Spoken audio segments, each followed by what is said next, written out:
is my school. It's very pleasant and I love my school. Thanks. This is our computer lab. We chose computer from third standard itself.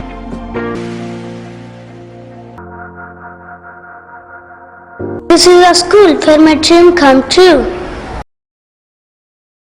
नमस्कार, स्वागत आपका के हरियाणा पे। मैं हूं आपके साथ रमेश जाखड़। बीमा क्लेम को लेकर के तमाम किसान जो है वो इंतज़ार कर रहे हैं कि खरीफ 2022 का बीमा क्लेम कब आएगा।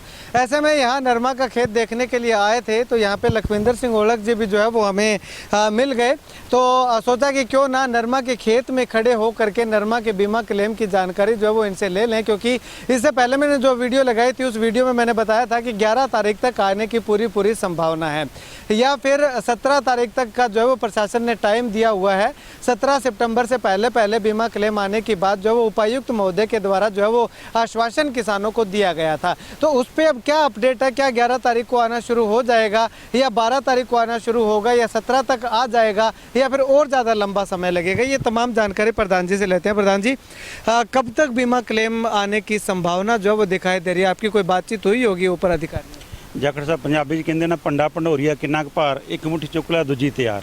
ਸਾਡੇ ਨਾਲ ਤਾਂ ਉਹ ਗੱਲ ਹੋ ਰਹੀ ਹੈ ਵੀ 2022 ਦਾ ਬੀਮਾ ਕਲੇਮ ਆਇਆ ਨਹੀਂ, 2023 'ਚ ਓਲਾਵ੍ਰਿਸ਼ਟੀ ਹੋ ਗਈ, ਉਹਦਾ ਬੀਮਾ ਕਲੇਮ ਨਹੀਂ ਆਇਆ, ਤੇ ਹੁਣ ਵਾਲਾ ਜਿਹੜਾ ਤੁਸੀਂ ਦੇਖਿਆ ਵੀ ਇੱਕ ਵੀ ਟਿੰਡਾ ਸਾਬਤ ਨਹੀਂ ਹੈ।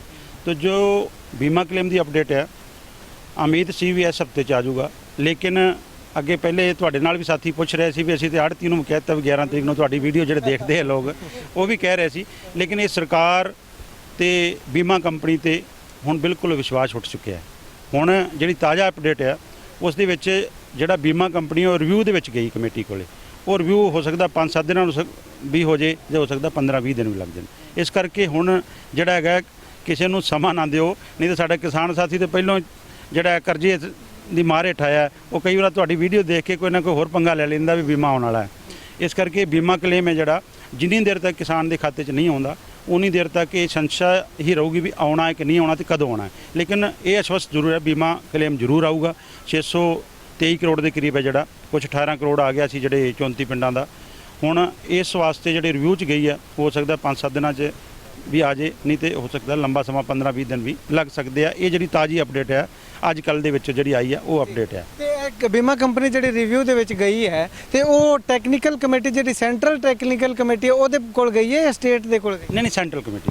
सेंट्रल कमेटी को, क्योंकि सेंट्रल कमेटी ने ही आदेश किए सी बीमा कंपनी में भी जो बीमा क्लेम बनता है वो जारी किया जाए, लेकिन वो कुछ टाइम टपाण वास्ते ये भी हो सकता है भी स्टेट कमेटी को जाए फिर उस तो बाद दूजी कमेटी। नहीं जो ਜਿਹੜਾ ਹੈਗਾ ਉਹ ਟਾਈਮ ਟਪਾਉਣ ਵਾਸਤੇ ਹੀ ਕੰਮ ਕਰ ਰਿਹਾ ਹੈ, ਤੇ ਹੋ ਸਕਦਾ ਕੋਈ ਹੋਰ ਵੀ ਸੱਪ ਕੱਢ ਦੇਣ ਵਿੱਚੋਂ ਵੀ ਜਿਹੜਾ ਕਿਸਾਨ ਦੇ ਨਾਲ ਬੀਮਾ ਘਟਾਉਣ ਵਾਸਤੇ ਜਾਂ ਚੀਜ਼ ਹੋਏ, ਲੇਕਿਨ ਲੱਗ ਨਹੀਂ ਰਿਹਾ ਬੀਮਾ ਕਲੇਮ ਹੈ ਲੱਗਦਾ ਪੂਰਾ ਆਊਗਾ। ਲੇਕਿਨ ਸਮਾਂ ਜਿਹੜਾ ਹੈਗਾ ਉਹਦੇ ਤੇ ਆਪਾਂ ਹੁਣ ਪ੍ਰਤੀਕਿਰਿਆ ਨਹੀਂ ਦੇ ਸਕਦੇ, ਕਿਉਂਕਿ ਇੰਨੀ ਵਾਰ ਸਮਾਂ ਦਿੱਤਾ, ਲਿਖਤ ਦੇ ਦਿੱਤਾ, ਮੌਖਿਕ ਦੇ ਦਿੱਤਾ, ਬਹੁਤ ਵਾਰ ਆਸ਼ਵਾਸਨ ਦੇ ਦਿੱਤੇ, ਲੇਕਿਨ ਹੁਣ ਜਿੰਨੀ ਦੇਰ ਤੱਕ ਖਾਤੇ 'ਚ ਨਹੀਂ ਆਉਂਦਾ ਉਨੀ ਦੇਰ ਤੱਕ ਆਪਾਂ ਨੂੰ शक ही है इस कंपनी ते इस सरकार ते भी कुछ भी कर सकती है। भरोसा किसानों नूं नहीं रहा, क्योंकि जिहड़ी मैं वीडियो पाई सी उहदे च कमेंट कर रखे सी कि जिन्ने तक खाते 'च पैसा नहीं आ जाता उन्ने तक भरोसा नहीं। बिल्कुल तुहाडी के हरियाणा की टीम जाखड़ साहब नूं बिल्कुल सटीक जानकारी दिंदे हो तुसीं, लेकिन इन्हां ने हर एक सिस्टम नूं जिहड़ा झुठलाता, क्योंकि सरकार एडी निकम्मी है, बीमा कंपनी एडी निकम्मी है। क्योंकि लंबी तुसीं वीडियो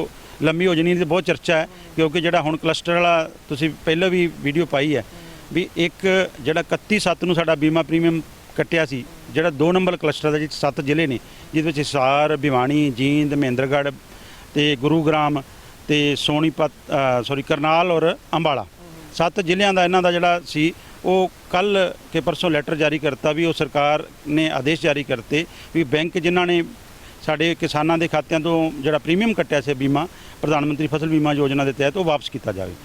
ਹੁਣ बीमा कंपनी जे कहिए प्राइवेट होते भज गई, बीमा कंपनी भी एग्रीकल्चर इंश्योरेंस कंपनी वो भी सरकारी है, तो जो पता चलिया भी किसान की सुंडी के नाल बुरी हालात है, फसल फेर नहीं होनी, तो ये किसानों नाल धोखा हो रहा है। इस करके इस सरकार तो इस कंपनियां तो इस सरकार के सिस्टम तो बिल्कुल किसानों का भरोसा उठ चुका है और पता नहीं की होगा की करोगे परमात्मा जाने। हाले तक एक लास्ट सवाल करूँगा, हाले तक जिहड़ा तुसीं हुण दस्सिया भी क्लस्टर 2 जिहड़ा है ओहदा बीमा प्रीमियम वापस आएगा, तो आने वाले समय च जिहड़ा 1 ते 3 है उन्हां दा भी तो हो सकता है कि भरोसा है कि नहीं होएगा? नहीं, जिहड़ा 1 नंबर क्लस्टर है जिहदे विच अपना सरसा भी आउंदा है वो एग्रीकल्चर इंश्योरेंस कंपनी दे नूं दिता गया। जिहड़ा क्लस्टर नंबर 3 है ਉਹ ਕੇਸਮਾ ਜਨਰਲ ਇੰਸ਼ੋਰੈਂਸ ਕੰਪਨੀ ਕੋਲ ਹੈ ਤੇ ਇਹ ਜਿਹੜਾ ਦੋ ਸੀ ਉਹ ਵੀ ਐਗਰੀਕਲਚਰ ਇੰਸ਼ੋਰੈਂਸ ਕੰਪਨੀ ਕੋਲ ਸੀ, ਲੇਕਿਨ ਉਹ ਦੋ ਜਿਹੜੇ ਅਪਰੂਵ ਹੋ ਗਿਆ, ਇੱਕ ਨੂੰ ਜਾਣਬੁੱਝ ਕੇ ਉਹਨੂੰ ਬਾਹਰ ਕੱਢ ਦਿੱਤਾ ਗਿਆ। ਇਹ ਦੇਖੋ ਇਹ ਪ੍ਰੋਸੈਸ ਹੀ ਸਿਸਟਮ ਹੈ।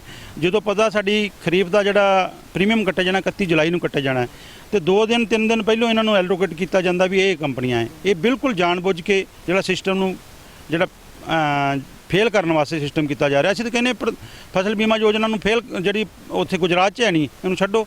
ਜਿਹੜੇ ਖੇਤ ਕਿਸੇ ਵੀ ਕਿਸਾਨ ਦੇ ਖੇਤ 'ਚ ਨੁਕਸਾਨ ਹੁੰਦਾ ਹੈ ਉਹਨੂੰ ਮੁਆਵਜ਼ਾ ਦਿਓ। ਅਸੀਂ ਬੀਮਾ ਵਾਲੇ ਚੱਕਰਾਂ 'ਚ ਪੈਣਾ ਨਹੀਂ ਚਾਹੁੰਦੇ, ਨਾ ਪੋਰਟਲ ਦੇ ਚੱਕਰਾਂ 'ਚ, ਨਾ ਬੀਮਾ ਕੰਪਨੀ ਦੇ ਚੱਕਰਾਂ 'ਚ ਬਾਹਰ ਕੱਢ ਕੇ ਕਿਸਾਨ ਨੂੰ। ਸਾਨੂੰ ਨਹੀਂ ਚਾਹੀਦਾ ਬੀਮਾ ਕਲੇਮ, ਨਾ ਸਾਨੂੰ ਨਹੀਂ ਚਾਹੀਦਾ ਮੁਆਵਜ਼ਾ, ਸਾਨੂੰ ਚਾਹੀਦੇ ਅੱਛੀ ਕੁਆਲਿਟੀ ਦੇ ਬੀਜ, ਅੱਛੀ ਕੁਆਲਿਟੀ ਦੀ ਪੈਸਟੀਸਾਈਡ, ਜਿਹੜੀ ਕਿ ਕਿਸਾਨ पैसे खर्चन तैयार है। अच्छे बीज दो, अच्छी पेस्टिसाइड दो, तो सानू बीमा क्लेम या मुआवजे की नहीं लोड़। शुक्रिया बातचीत के लिए। तो यहाँ पे आपको बता दूं कि बीमा क्लेम पे एक बार फिर से तलवार लटकती हुई दिखाई दे रही है। अब ऐसे में ताज़ा अपडेट ये है कि तो जो बीमा क्लेम है उसको लेकर के जो है वो कंपनी जो है वो जो सेंट्रल कमेटी है, जो कि टेक्निकल कमेटी है, उसके पास रिव्यू के लिए चली गई है। यानी कि जो सेंट्रल कमेटी ने निर्देश दिए थे, जो डॉक्यूमेंट जांचे परखे थे, उनको एक बार फिर से रिव्यू करने के लिए कि कहीं ना कहीं हो सकता है कि टेक्निकल कमेटी से मिस्टेक हो गई हो और जो है वो दोबारा से एक बार चेक करे, वो अपने डिसीजन पे पुनः विचार करे और उसके बाद जो है वो आदेश दे। तो ये रिव्यू में क्या कुछ आता है, ये रिव्यू में कितना समय लगता है, क्या 1 सप्ताह का समय लगेगा या 2 सप्ताह का समय लगेगा या 3 सप्ताह का समय लगेगा, वो आने वाला वक्त बताएगा। लेकिन कुल मिलाकर के अगर अनुमान की बात करें तो अनुमान यही है कि 1 सप्ताह के अंदर अंदर जो है वो रिव्यू भी हो सकता है कि फाइनल हो जाए और उसके बाद जो बीमा कंपनी को फिर से ऑर्डर दे दिया जाए कि बीमा क्लेम जो वो किसानों के खातों में डालना शुरू कर दिया जाए। तो कुल मिलाकर के 17 तारीख तक आने की पूरी संभावना है और इस सरकार पे, बीमा कंपनी पे भरोसा नहीं किया जा सकता, क्योंकि इससे पहले भी न जाने कितनी बार रिटर्न में आश्वासन दे दिए और मौखिक में आश्वासन दे दिया, आश्वासन पे आश्वासन दिए जा रही है। तो जब तक किसानों के खातों में पैसा आ जाएगा तब ही श्योर हो पाएगा कि बीमा क्लेम आना शुरू हो गया है या बीमा क्लेम आ गया है। अब अगर बात करें तो ज़्यादा से ज़्यादा समय नहीं दिया जा सकता, लेकिन कम से कम अगर समय की बात करें तो 1 सप्ताह का समय जो है वो पूरी उम्मीद है कि लग सकता है और 1 सप्ताह के अंदर भी आ भी सकता है और नहीं भी आ सकता है। खैर, आपको क्या लगता है, आप भी कमेंट सेक्शन में कमेंट करके ज़रूर बताइएगा।